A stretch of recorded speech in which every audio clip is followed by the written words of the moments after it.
दोस्तों सुजलॉन एनर्जी की बात करें तो स्टॉक के अंदर आज भारी गिरावट देखने को मिल रही है और भारी वॉल्यूम में कामकाज हो रहा है। यानी किसी बड़े फंड हाउस ने आज बिकवाली की है, जिसके वजह से स्टॉक ने 50 के स्तर को तोड़ दिया है। ऐसे में यहाँ पे थोड़ी सी अब दबाव की स्थिति बन रही है, लेकिन कुछ राहत मिल रही है मोतीलाल ओसवाल की तरफ से। मोतीलाल ओसवाल ने अपनी लेटेस्ट रिपोर्ट जारी की है, जिसमें उन्होंने सुजलॉन को लेकर अपनी बाय की रेटिंग रखी है और उन्होंने एक यहाँ पे इसका अंदाजा भी दिया है कि क्या रिजल्ट की संभावना बन सकती है सुजलॉन का, उसको अच्छे से समझेंगे। सुजलॉन के रिजल्ट की क्या संभावना, क्या इस बार कितना प्रॉफिट कंपनी बताएगी और दूसरी कंपनियों के मुकाबले सुजलॉन का प्रदर्शन कैसा रहेगा वो भी जानेंगे। दूसरी तरफ देखें तो सुजलॉन एनर्जी ने फिर से अपने एलिजिबल एम्प्लॉय को ईएसओ स्कीम के तहत बोनस शेयर जारी करने का ऐलान कर दिया।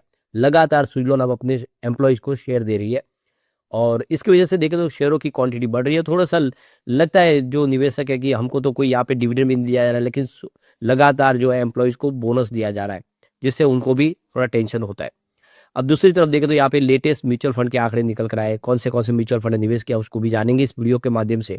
लेकिन फ्रेंड्स उससे पहले अगर आप पहली बार हमारे चैनल पे आए तो चैनल को सब्सक्राइब कर दीजिए, एक बेल आइकॉन दबा दीजिए ताकि जब भी नया वीडियो बने पहला नोटिफिकेशन आपको मिले। वीडियो पसंद आए तो लाइक शेयर जरूर कीजिए। चलो फ्रेंड्स वीडियो स्टार्ट करते हैं। मैं हूँ आपका दोस्त एसबी दवे और हमारे अपने चैनल ऑनलाइन कमाई में आपका बहुत बहुत स्वागत है। सबसे पहले सुजलॉन एनर्जी के कारोबार की बात करें तो 49.58 पर समय स्टॉक आपको ट्रेड करता हुआ दिखाई देगा, जहां पे 2.65% की बड़ी गिरावट है। तो ये देख सकते हो कि शुरुआत तो लगभग फ्लैट हुई थी 50.82 पर, क्लोजिंग कल की 50.93 के आसपास थी। इंट्राडे में 51 का हाई भी बना, यानी कुछ समय के लिए आपको स्टॉक ग्रीन जोन में जाता हुआ दिखाई देगा। लेकिन बिकवाली का दबाव ऐसा है कुछ फंड हाउस ने जो बिकवाली की, जिसकी वजह से 49 के स्तर पे आ गया। अब 46 इसका 52 वीक का लो है और हाई 74 का है। स्टॉक फिलहाल अगर आप देखें तो अब तक 52 वीक के लो के आसपास पहुंच चुका है। आज जबरदस्त वॉल्यूम में काम का जो है पूरे बाजार में। वॉल्यूम के मामले में सुजलॉन नंबर 5 पे है, इसका मतलब टॉप 5 में शामिल हो गया है। यहाँ पे कुछ फंड हाउस की यहाँ पे बिकवाली हुई है। तो आज रिकॉर्ड तोड़ वॉल्यूम देखने को मिला, करीब 1,96,79,112 शेयरों की यहाँ पे ट्रेडिंग होती हुई दिखाई देगी। और यहाँ पे देख सकते हो कि नॉर्मली जो ट्रेडिंग होती है उससे काफ़ी ज़्यादा इस समय आज ट्रेडिंग देखने को मिल रही है। काफ़ी दिन के बाद ये टॉप 5 में शामिल हुआ है। तो पिछले 5 ट्रेडिंग सेशन से लगातार गिरावट का सिलसिला जारी है, जिसकी वजह से 8.35% के आसपास की गिरावट हो चुकी है। तो आप देख सकते हो कि यहाँ पे काफ़ी निगेटिव बना हुआ है। सेंसेक्स में इस दौरान देखें तो 0.19% के आसपास की गिरावट है, लेकिन इसका देखो सुजलॉन पे भी असर निगेटिव पड़ रहा है। सुजलॉन की परफॉर्मेंस देखें तो स्टॉक इस समय 5 डे, 20 डे, 50 डे, 100 डे और 200 डे मूविंग एवरेज से नीचे आपको ट्रेड करता हुआ दिखाई देगा। लगातार कमजोर बना हुआ है और इस समय जो सिग्नल है वो काफ़ी कमजोर दिखाई दे रहे हैं। अब इसके बीच में जो बड़ी अपडेट निकल के आ रही है, सुजलॉन एनर्जी की तरफ से जो उनके बोर्ड का फैसला है ये 8 जनवरी 2026 को यानी कल जो लिया गया है, जिसमें यहाँ पे 5,55,250 इक्विटी शेयर जारी किए गए हैं। आप देख सकते हो कि ये ₹2 की फेस वैल्यू के हिसाब से, और इसके लिए कंपनी करीब 28,26,250 रुपीज़ की रकम कंपनी खर्च कर रही है। तो अपने एलिजिबल एम्प्लॉयज को कंपनी बोनस शेयर देने जा रही है ईएसओपी 2022 की स्कीम के तहत। तो ये देख सकते हो कि यहाँ पे ग्रैंड 1 की जो स्कीम है उसके तहत यहाँ पे देखो कि 22/5/2023 के हिसाब से 5,53,250 शेयर यहाँ पे जारी करने का ऐलान किया है, जिसकी फेस वैल्यू ₹5 है। मतलब ₹5 के प्राइस से प्रीमियम पे ₹3 का प्रीमियम होगा, क्योंकि ₹2 की फेस वैल्यू तो ₹5 में शेयर जारी किए गए।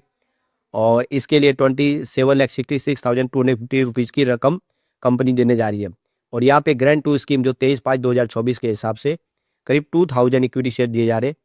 टोटल आप देख रहे हो कि यहाँ पे 5,55,250 इक्विटी शेयर कंपनी जारी करेगी और ये ₹30 की प्राइस से दिए जा रहे हैं, जिसमें ₹28 का प्रीमियम है, ₹2 की फेस वैल्यू है। तो इसके लिए कंपनी करीब 60,000 रुपीज़ की रकम खर्च कर रही है। तो टोटल 28,26,250 रुपीज़ की रकम कंपनी खर्च करेगी। तो यहाँ पे देख सकते हो कि कंपनी ने फिर से शेयर जारी करने का ऐलान कर दिया। तो यहाँ पे ₹30 की प्राइस से तो काफ़ी कम है, सिर्फ 60,000 शेयर है, लेकिन जो ₹5 की प्राइस से शेयर बांटे जा रहे कंपनी की तरफ से वो बड़ी रकम है। यहाँ पे कंपनी करीब 27,66,250 रुपीज़ की रकम खर्च करके 5,53,250 शेयर अपने एलिजिबल एम्प्लॉयज़ को जारी करने जा रही है। तो वो एम्प्लॉयज जिन्होंने अपने गोल को अचीव कर लिया, जो उनको टारगेट दिए थे, इसके बोनस के रूप में इनको ये शेयर जारी किए जा रहे हैं। और ये जब शेयर बार-बार जारी होते हैं तब लोगों के मन में यही सवाल आता है कि कंपनी हमें तो डिविडेंड नहीं बाँट रही, हमने भी बहुत सालों से शेयर लेके रखे हुए हैं और जब कंपनी लगातार प्रॉफिट में चल रही है तो डिविडेंड बाँटना चाहिए। लेकिन कंपनी ऐसा कोई फैसला नहीं कर रही, जिसकी वजह से भी देखें तो लोगों को भी निराशा, और इस निराशा की वजह से भी देखें तो बिकवाली और बढ़ रही है। अब यहाँ पे देखो Q3 को लेकर यहाँ पे मोतीलाल ओसवाल ने अपनी रिपोर्ट जारी की है। तो यहाँ पे इन्होंने बाय की रेटिंग रखी है सुज़लोन एनर्जी पे, वारी एनर्जीज, टाटा पावर कंपनी के ऊपर, जेएसडब्ल्यू एनर्जी के ऊपर और एसईएमई सोलर के ऊपर। तो जितनी रिन्यूएबल के सेक्टर की कंपनियां उसके ऊपर इन्होंने अपनी होल्डिंग बाय की रखी है। दूसरी तरफ देखिए इन्होंने आईईएक्स के ऊपर न्यूट्रल की रेटिंग रखी है। एनटीपीसी लिमिटेड और पावर ग्रिड कॉर्पोरेशन के ऊपर जो पावर फाइनेंस कंपनियां वगैरह है उन पे न्यूट्रल की रेटिंग है, लेकिन एनर्जी कंपनियों के ऊपर बाय की रेटिंग रखी है मोतीलाल ओसवाल ने। तो यहाँ पे आप देख सकते हो कि मोतीलाल ओसवाल का कहना है कि पावर कंजम्पशन है जो Q3 के दरमियान लगभग फ्लैट रह सकता है ईयर ऑन बेसिस पे, और यहाँ पे अक्टूबर नवंबर के मुकाबले 3.5% की डिक्लाइन देखने को मिल सकती है।